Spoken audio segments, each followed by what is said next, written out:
Have you ever experienced a spiritual attachment? Like you just feel like something is lingering on you? Know about someone that has a spiritual attachment to them? Curious about them? Well, we got to get to the other side today.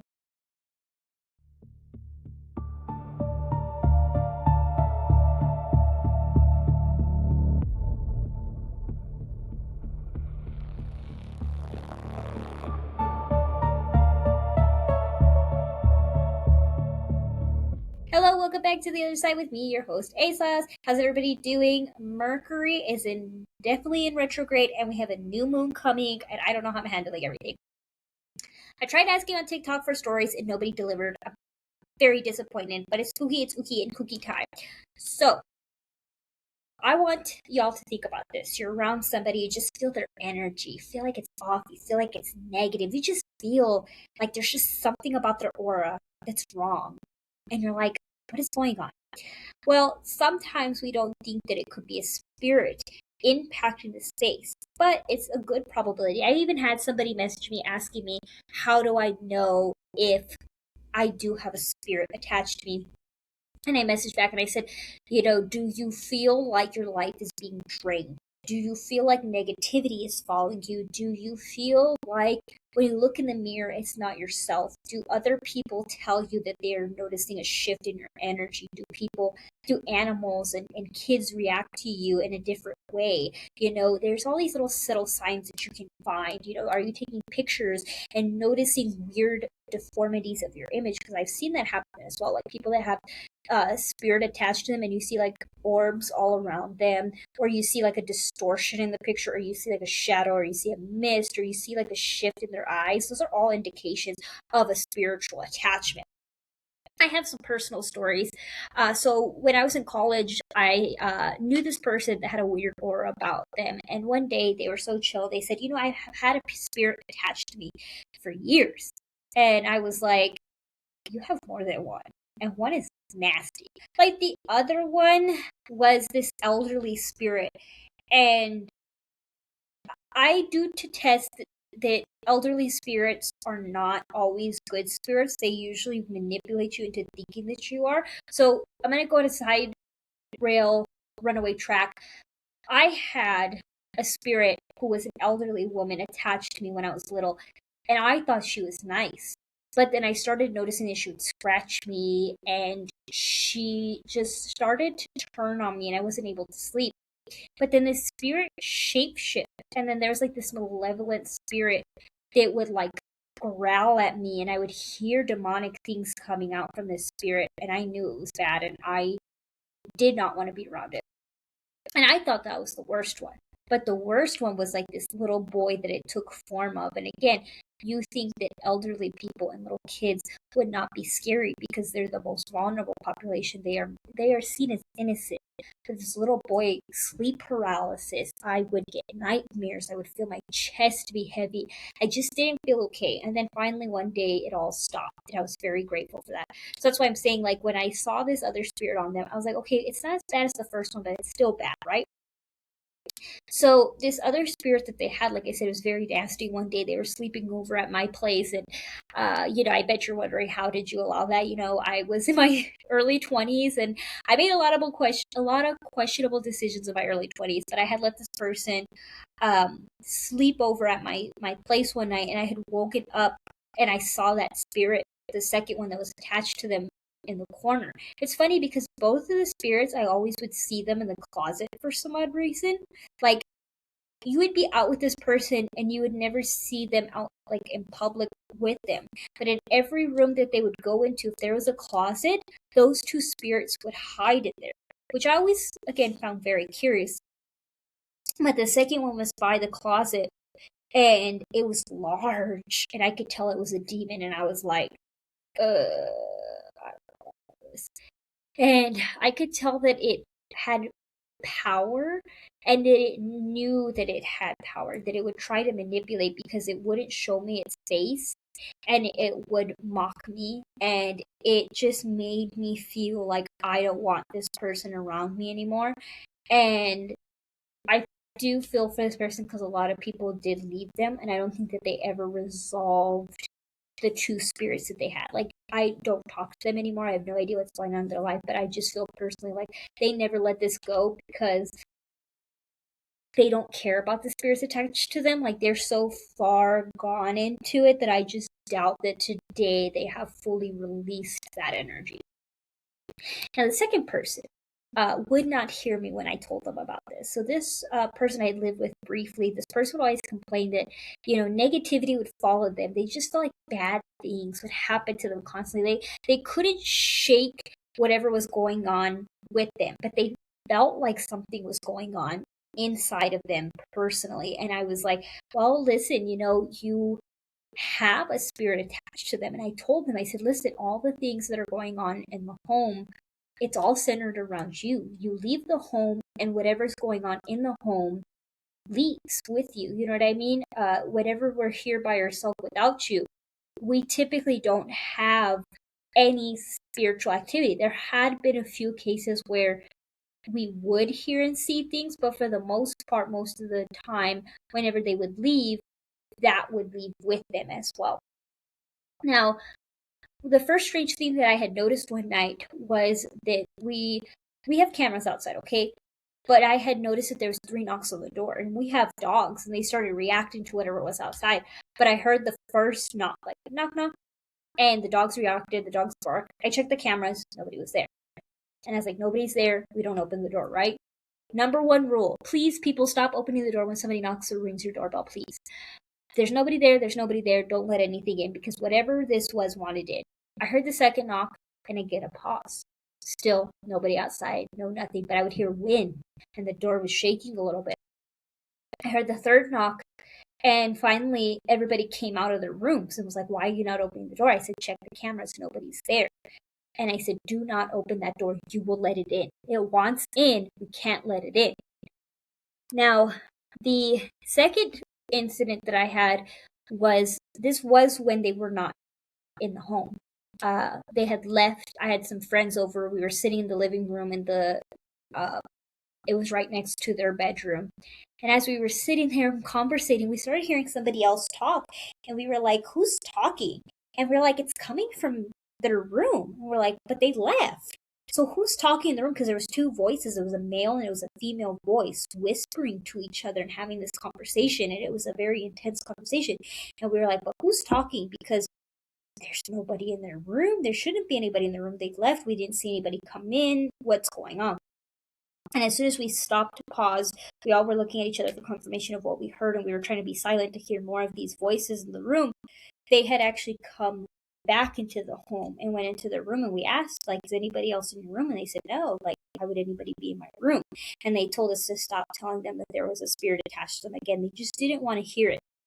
Now, the next incident was that other people living in the home actually saw a spirit crawl from their room out into the washer and dryer area and then disappeared out. But they said it was so scary about this image because it was like this dark, like lingering shadow thing that just kind of like slithered out of the room. And they said that they were so traumatized by it. And again, like, as soon as this person like left and they left the home and they moved elsewhere and they took all their things out, the energy just shifted and everything just felt so much lighter, and the activity stopped in the home. We never experienced anything, but there was some stuff next door that I also felt a lot. I felt like the home next door had something going on with it. And that home actually had a lot of bad history and a lot of bad reputation. Nobody could end up living there. Everybody who lived there ended up going bankrupt. And I thought that that was always super crazy to hear that that home would constantly go up for foreclosure. I think it was on its 3rd foreclosure when the next family had moved in. So the energy stopped in our home, but next door there was still some energy and still some things going on that I was like, I want no involvement towards that at all.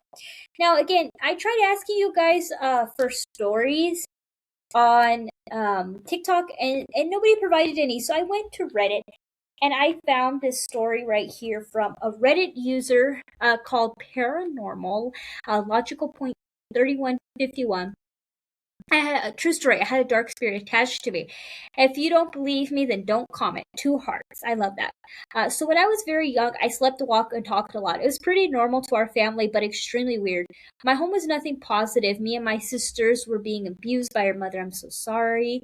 Our parents got divorced, and she was a huge narcissist. She also did white magic, which and read our palms every now and again. Now, before all of this, I've already saw the paranormal more than one occasion, so I know when something's not normal. I believe her magic made more of the spirits come around to bother us. Fast forward, um, something happened in the home, and I get taken away by the system and get placed with my sisters. Things were still very bad there, and I ended up living with my aunt until I went to college. Now, when I got with my aunt, things got really weird. I started sleepwalking more. One of my episodes consisted of me grabbing some flowers, putting one flower on in each of my baby cousin's bedroom, and taking the third one and sprinkling the pebbles all over the living room floor. I took all the pebbles off and threw the stem away. All of this was done in my sleep, and I could only remember 2 seconds of what I was doing, but I could not stop myself. It was kind of like being blacked out drunk, but your body's still awake. Along with these sleepwalking, strange behaviors, I was also having night terrors. I had one where a priest was doing an exorcism in my room, and the entire room was shaky, but nobody was there. I had one over and over again where I was stuck in an apartment, but I can't get out because there was something sinister on the other side. The other side. That's where we are right now. These nightmares would wake me up panicking, sweating. I kept praying, but these dreams kept getting worse. So one night I had a dream where I was walking home at night and something kept telling me to turn around, but I heard footsteps behind me. I was so close to my driveway and thought if I turned around it would be trouble, and I could run inside. I could just run inside because I'm so close. Of course that did not happen. I turned around and was face to face with a dark figure, my same height, my voice. She said, "You should have listened to yourself," and full on jumped directly onto me, causing me to wake up in terror. Since this was unusual, I just shook it off and went to the bathroom. So my bathroom is connected to my bedroom, just one wall between the two. My bed was very squeaky back then, so as I'm on the toilet, I started hearing my bed squeaking rapidly. It sounded either like something was walking from back and forth on it or sitting up and down. Now, remember, this is not the first time doing the paranormal, so I knew if I made any noise, the sound would stop. We've got a big problem in our hands. I waited for about 3 minutes listening just to be sure that what I heard was real. As soon as I opened the door to the bathroom, everything stopped.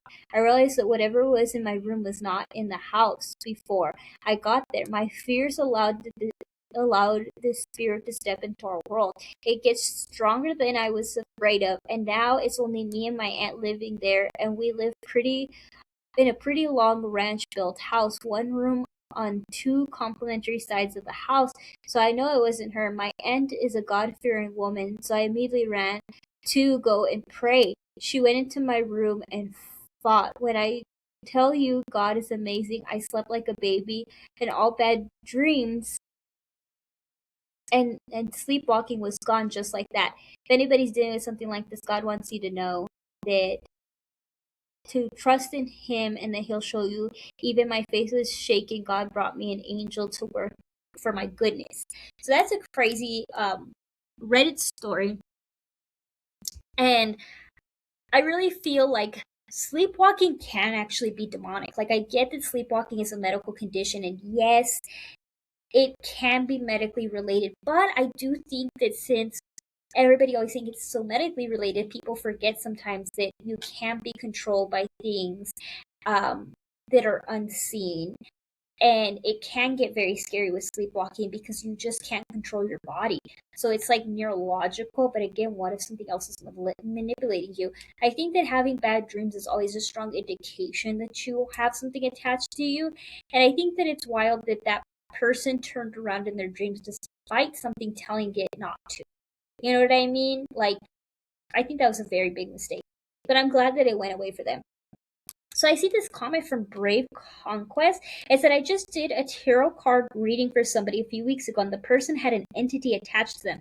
It hopped onto me during the reading. I protected myself in the name of the Holy Spirit before every reading, and this time it just slipped my mind, which is so weird in itself because it's like second nature to me to do like a little ritual that I do before my reading in order to protect myself. Anyways, afterwards, for a few days, I was feeling so sick, gloomy, vertigo, very depressed, very anxious, negative thoughts looping through my mind. I stood in the mirror and called my energy back and rebuked the thing in the name of the Holy Spirit. I immediately threw up so intensely and I felt a lot better afterwards. I still took extra measures after that to continue to cleanse myself in my home, but I've never had that happen to me before. So somebody said, Learner 421 said, white magic is magic used to help others. Black magic is used against people. Gray magic is the middle ground. Let's say you want to defend yourself. You may be harming others that come at you. This is gray.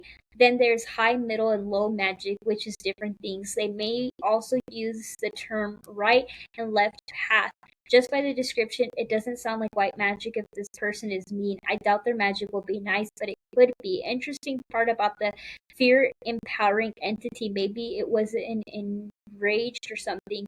But yeah, this is a belief that emotions and habits the person has attracts those types of spirits. So if you're fearful, then spirits like fear. If you're faithful, then spirits that like faith, and so on. So I do want to know if anybody else has any personal stories or anything like that. Do drop them down in the comments below. I am very, very curious to hear other people's stories, not just if it's happened to you, but if you've experienced it and if you try to help somebody else. I always like to say, do protect yourself, do protect your home, do protect who you allow in your home. Do protect yourself. Always have faith in something. I always like to say that when you don't have faith in something, then you are inviting other things in, because faith alone is what protects us, and that's why we believe in things, because it will protect us and it will guide us into a positive light. So keep positivity, keep light inside of you. And this was The Other Side with your host ASOS. Please follow me on all my social medias. Please come back next week. We do it every Sunday. Hope you guys have a good one. Adios. Goodbye.